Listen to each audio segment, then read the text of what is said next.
इनमें तव्हां नमाज जो अहमियत जो अंदाज़ो लगाए तो नमाज केड़ी हमसे करबला जी सरज़मीन ते 72 साथी शहीद थिया, भायर शहीद थिया, बाटा शहीद थिया, अली अकबर शहीद थियो, अली असगर शहीद थियो, बचड़ा शहीद थिया, जान वही बचिया। हज़रत हुसैन साईं अकेलो मैदान में बीठो आ। इब्ने ज़ियाद जी फ़ौज मां कंहिंखे ज़रूरत ना है जो अकेलो हज़रत हुसैन साईं सां केरु मुक़ाबिलो करे। जेको भी अचे पियो वो हार पियो खाए। पछाड़ी में ज़ोर जी नमाज जो टाइम थियो। हज़रत हुसैन साईं फरमायो अरे ज़ालिमो थोड़ी मूंखे मोहलत ॾियो त मां नमाज़ पढ़ां। सब चो सुभान अल्लाह। बस पोइ नमाज जी नियत कई, क़याम कई, रुकू कई। जॾहिं सजदे में विया दुश्मननि ॾिठो त हाणे मौक़ियो हिन खां वधीक ॿियो को न मिलंदो।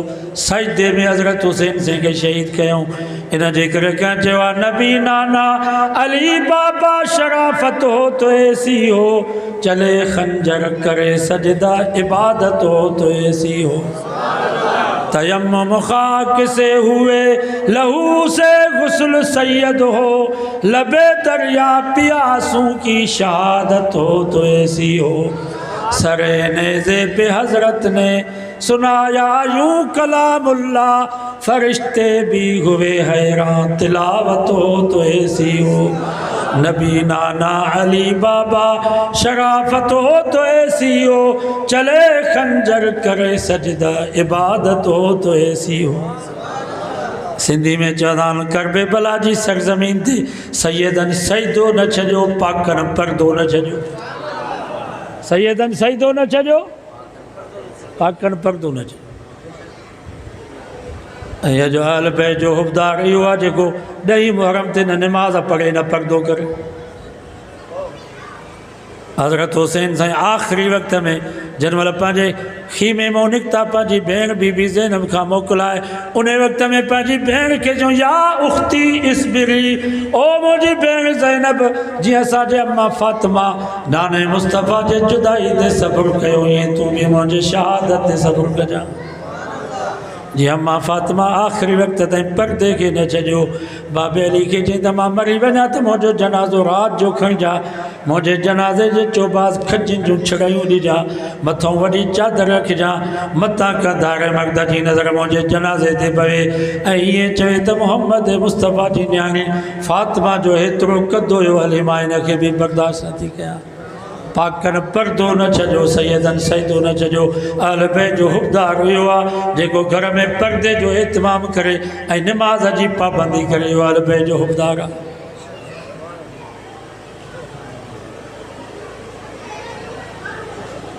अॼु कंहिंखे चवंदा नमाज़ पढ़ो, चवंदा इश्क असानू काफ़र कीता, मुसलमानी दरकार नहीं। तव्हांखे इश्क कोन्हे को, तव्हां मुल्हनि खे इश्क कोन्हे को, तव्हां भली मस्जिद में वञो। असां आशिक़ आहियूं, आशिक़नि खे नमाज़ जी कहिड़ी ज़रूरत, मस्जिद जी कहिड़ी ज़रूरत, आशिक़नि खे त कलमे जी बि ज़रूरत कान्हे का। ई सूफ़ीअज़म, सूफ़ीअज़म ई मुंहिंजी फ़क़ीर जॻह सूफ़ी। ये सूफ़ी न आहिनि, ये मुल्हिद आहिनि। मुल्हिद मुल्हिद चइबो आहे जेको दीन खां बेज़ार। छाजो अल्लाह, छाजो रसूल, छाजी नमाज़, छाजी मस्जिद, छाजो रोज़ो, बस इंसान, बस इंसान। इंसाननि में बि भील वणंदा, कोली ऐं माड़े चा वणंदा, पर जेकर असां मौलवियुनि ते नज़र पंहिंजूं कारे थी, जेके शरीयत ते हलनि इहे हिननि जा दुश्मन। माना हीअ जेके क़ुर ऐं सुन्नत ते हलनि था, सहाबा अहल बैत मोहम्मद मुस्तफ़ा जी जेके ग़ुलामी कनि, चवंदा इहे इंसान न आहिनि, इंसान भील आहिनि, माड़े चा आहिनि। माड़े चनि खे भली भाकुर पायो, भीलनि खे भली भाकुर पायो, बाक़ी चथरू कयो, टोक मज़ाक त हिननि ग़रीब जेके नबी जी सुन्नत ते हलंदा इहे इंसान। सही थो चवां या ग़लति थो चवां? असांखे सूफ़ी था, इहे मुल्हिद था इंसानियत सेखारे। इंसानियत सेखारी त मोहम्मद मुस्तफ़ा से इंसानियत आहे त इस्लाम में इंसानियत।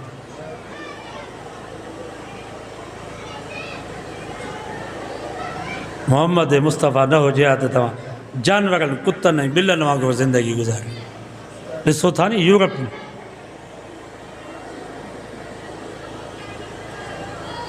उते औलाद, यूरोप में औलाद पंहिंजे पीउ माउ जी शादी कराई, सम्झो था कि न कोन था सम्झो? माना औलाद जवान थी वेंदो आहे, निकाह पोइ कंदा। मां तव्हां खां पुछां थो, तव्हां इन्हनि खे इंसान चवंदो? इहे त कुता ई बिला। हिकु हिकु औरत जे पोइ जे कुतीअ जे पोयों 10 कुता हूंदा आहिनि, उते 20 आहे। मोहम्मद मुस्तफ़ा खे छॾींदो, दीन खे छॾींदो, कुतनि ऐं ॿिलनि वारी ज़िंदगी नसीबु थींदव, इंसानियत वारी ज़िंदगी नसीबु न थींदी। ये मुल्हिद आहिनि, हिननि खे सूफ़ी न चओ। ये दीन खां बेज़ार। छाजी निमाज़, छाजो रोज़ो, छाजो इस्लाम। एतिराज़ पिया कंदा। नबी साईं नंढी उमिरि में अम्मा आशा सां शादी छो कई? 11 शादियूं नबी साईं छो कयूं? माज़ अल्लाह, नबी ख्वाहिश परस्त हो। मेराज कीअं थियो? आसमान बंदि आहे, न दरी न दरवाज़ो। अलाह जो नबी कीअं मथे वियो? असांजो अकुलु नथो मञे, तंहिंजे करे असां न मञींदासीं। जेका शइ असांखे ॾिसण में अचे उनखे मञींदासीं। अलाह असांखे ॾिसण में ई कोन थो अचे, असां रब खे न मञींदासीं। मां तव्हां खां पुछां थो, इन्हनि खे तव्हां सूफ़ी चवंदव? ये तहरिया आहिनि, मुल्हिद आहिनि, दीन खां बेज़ार। पंहिंजे औलाद खे बचायो, हिन नौजवान खे बचायो। हज़ारे मर्द ऐं औरतूं मुल्हिद थी विया, दीन खां बेज़ार थी। उलमा खां टुटंदव, ईमान जो बचणु मुश्किल अथव। ईमान जे बचण जो वाहिद रस्तो इहो अथव त अगन प्रोग्राम में शरीक थियो, अहले हक़ उलमा सां जुड़ो।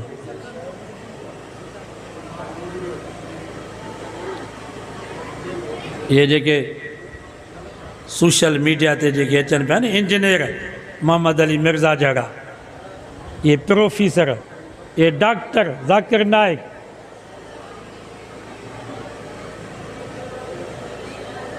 हिकिड़े ई धक में दीन जो खानो ख़राब। ये इस्लाम जे बारे में शक पैदा कनि। डॉक्टर ज़ाकिर नाइक केॾा मुस्लमान पियो करे, टीवीअ में तव्हां ॾिसो पिया, पर हिकिड़ो धक हंई, चई औरत मुंहं जो पर्दो न करे, मुंहुं भली खुलियल हुजेसि। मां तव्हां खां पुछां थो, इन दीन जी ख़िदमत कई या दीन जो खानो ख़राब कई? अरे तूं डॉक्टर आहे, तूं वञी क्लिनिक संभाल, तोखे कहिड़ो हक़ आहे जो तूं टीवीअ ते वेही करे दीन जी तशरीह थो? इन इंजीनियर मिर्ज़ा खे चओ त तूं रोडनि जी वञी माप कर, तोखे कहिड़ो हक़ आहे जो तूं पटको पाए करे अचे दीन जी तशरीह थो करे? साहबा जे बारे में तूं फ़ैसिला थो कर। इन्हनि खे मौलवी चवंदो त इन्हनि खे कावड़ ईंदी। इंजीनियर खे तव्हां चओ न इंजीनियर, मौलवी साहब इंजीनियर न चओसि कावड़ ईंदुसि। असांखे मौलवी चवंदो असांखे ख़ुशी थींदी की न? आलिम चवंदो असांखे ख़ुशी। डॉक्टर ज़ाकिर नाइक खे चओ मौलवी ज़ाकिर साहब कावड़ ईंदसि, त मूंखे मौलवी छो चई? जेके मौलवी जे लफ़्ज़ ते कावड़ कनि, इहे दीन जी तशरीह कंदा। इहो बि त डॉक्टर ज़ाकिर नाइक चयो आहे नी त ज़ाल खे 100 तलाक़ूं ॾियो, हिकिड़ी तलाक पवंदी, वरी भाकुर पाए वेहारियोसि।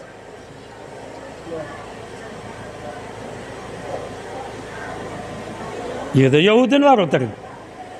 मां तव्हां खां पुछां थो, मां तव्हांखे ॾियां ही 100 रुपए थी, तव्हां चओ न इहो रुपयो आहे। अकुलु मञे थो इन ॻाल्हि? मुड़ुस ज़ाल खे 3 तलाकूं ॾेई आयो आहे, असां था चऊं बाबा इहा हराम थी वई। वरी वेंदा इन्हनि वटि, शाबाश तो तमामु भलो कमु कयो आहे, इहे 3 न आहिनि, इहा हिकिड़ी आहे। या दीन जी ख़िदमत था कनि या दीन जो खानो ख़राब था कनि।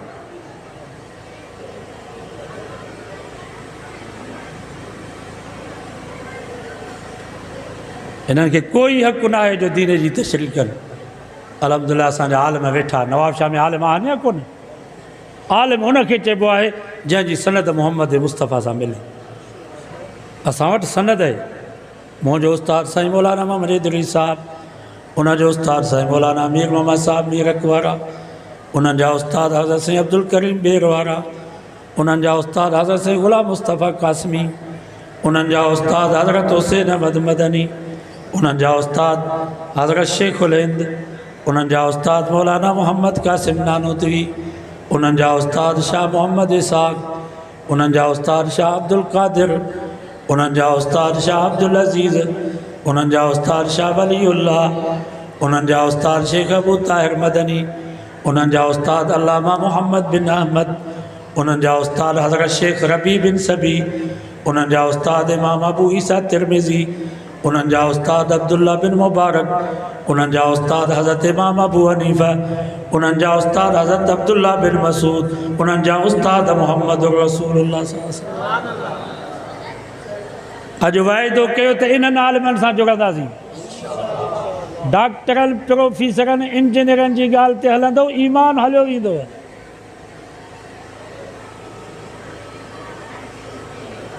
इन्हनि खे हदीस जे बयानु करण जी इजाज़त ई न आहे।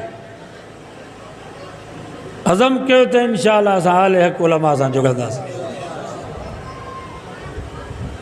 थियो आलिम या त तालिब या ॿुधंदड़ या मुहिब, ऐं पंजो हरगिज़ न थी तूं यादि ई फ़रमानु कर। थियो आलिम कुन आलिमन, मुंहिंजे नबी फ़रमाया आलिम थियो। आलिम नथा थियो त तालिब थियो, तालिब नथा थियो त ॿुधो त सही, जीअं अॼु वेठा हो। हीअ बि तालुक़ु आहे। सभु चओ अल्हम्दुलिल्लाह। ॿुधण जो टाइम नथो मिले त आओ मुहिबन, आलिमनि सां मुहबत रखो। इहा बि ईमान जी निशानी अथव। आलिमनि खे ॾिसो त दिलि ठरी पए। अॼु दिलि ख़ुशि थी आहे या कावड़ आई अथव त छो आया आहिनि? दिलि ख़ुशि थी आहे। सभु चओ अल्हम्दुलिल्लाह। इहा ईमान जी निशानी। हीअ जेके मुल्हिद दीन खां बेज़ार, इहे त आलिमनि ते करतूं पिया खाइनि। आले हक़ उलमा खे ॾिसनि था त पंहिंजूं आङुरियुनि खे चक पिया पाइनि त इहे आया छो? ज़ूरुल उलमा, मुंहिंजे नबी फ़रमायो आलिमनि जी ज़ियारत कंदा कयो, वेंदा कयो। ख़ासि सीर जी मदरसनि में वेंदा कयो। आलिम शेखुल हदीस असांजा मुफ़्ती वेठा आहिनि, उन्हनि सां कचहरी कयो, उन्हनि खां मसइला पुछो। हीअ टीवियुनि में या मोबाइल में जेके वेठा आहिनि सोशल मीडिया ते, इन्हनि खां मसइला न पुछंदा। हिते किताब पिया आहिनि, हदीसुनि जा किताब, तफ़सीर पिया आहिनि। तालुक़ु बि थी पवंदो उलमा सां। मन सल्ला ख़ल्फ़ आलिमिन तक़ीइन नक़ीइन कान कमन सल्ला ख़ल्फ़ नबीइन।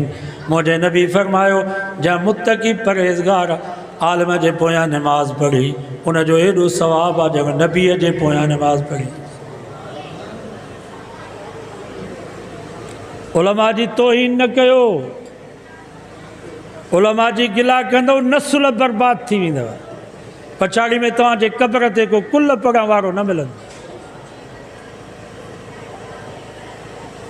उलमा जी इज़त कंदव, उलमा जी ख़िदमत कंदव, इंशाअल्लाह तव्हांजे ख़ानदान में आलिम ऐं हाफ़िज़ पैदा थींदा, जेके राति ॾींहुं क़ुर पिया पढ़ंदा।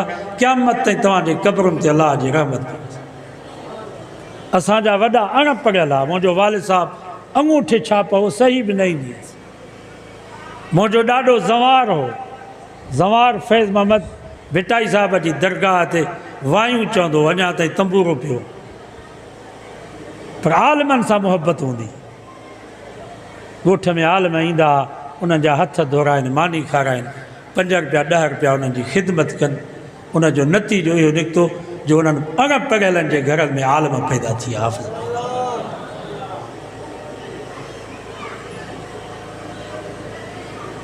अॼु वाइदो कयो त इंशाअल्लाह उलमा सां तालुक़ु रखंदासीं। आलिम इहे ई अथव, ॿिया कोन ईंदव। मथां तव्हां सम्झो त वॾा बुज़ुर्ग ईंदा त उन्हनि खे मञींदासीं, हीअ उन्हनि जहिड़ा न आहिनि। हाणे साईं अमरोटी कोन ईंदा, साईं हालेजी वारा कोन ईंदा, साईं ॿेर वारा कोन ईंदा। हाणे सोणे हसन हुसैन कोन ईंदा, हज़रत अली साईं, हज़रत अबू बकर, हज़रत उमर, उहे बुज़ुर्ग हाणे कोन ईंदव। हाणे इहे ई अथव असां जहिड़ा। पोइ जहिड़ा आहिनि तहिड़ा आहिनि, हक़ जी ॻाल्हि ॿुधाइनि था।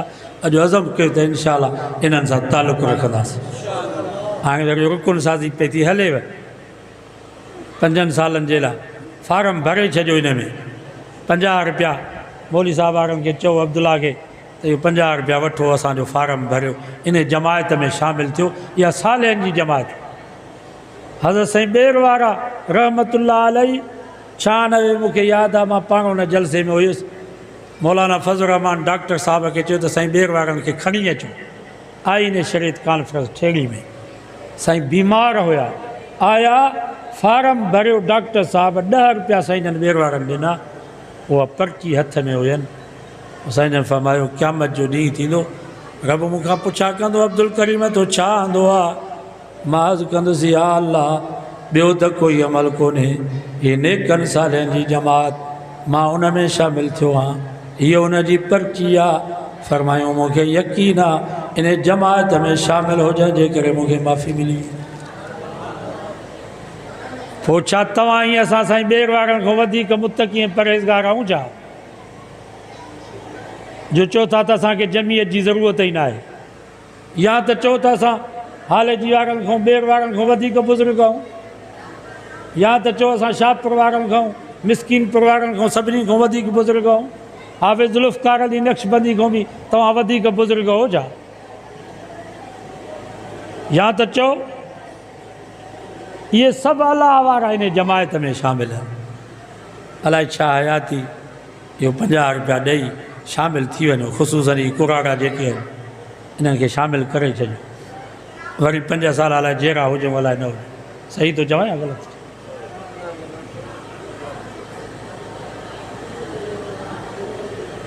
भितर ऐं मिटी जेकॾहिं नवाब शाह तव्हां खणी वञो ही त ही ख़ासि केलनि जे ॻोठ जी मिटी आहे भितर ऐं वठो केरु सेठ वठंदो पर जेकॾहिं इहा मिटी जे भितर अन्न सां मिलियल हूंदा साड़ियुनि सां मिलियल हूंदा सेठ चवंदो रेट घटि ॾींदोसीं पर खणा थो तव्हां चवंदोसीं भली घटि रेट में खणो उहा मिटी उहे भितर अन्न सां मिलियल हूंदा घटि रेट में खॼी वेंदा मुसलमानो ईअं सम्झो त असां बि मिटी ऐं असां भितर आहियूं इंशाअल्लाह अक़ीदो सही हूंदो नमाज़ पढ़ंदासीं कंहिंजो हक़ु न खाधोसीं हिननि नेकनि सालनि सां गॾु हुयासीं पोइ इंशाअल्लाह इहे खॼी विया त असां बि भितर ने मिटीअ वांगुरु खॼी वञी जन्नत में पहुचंदासीं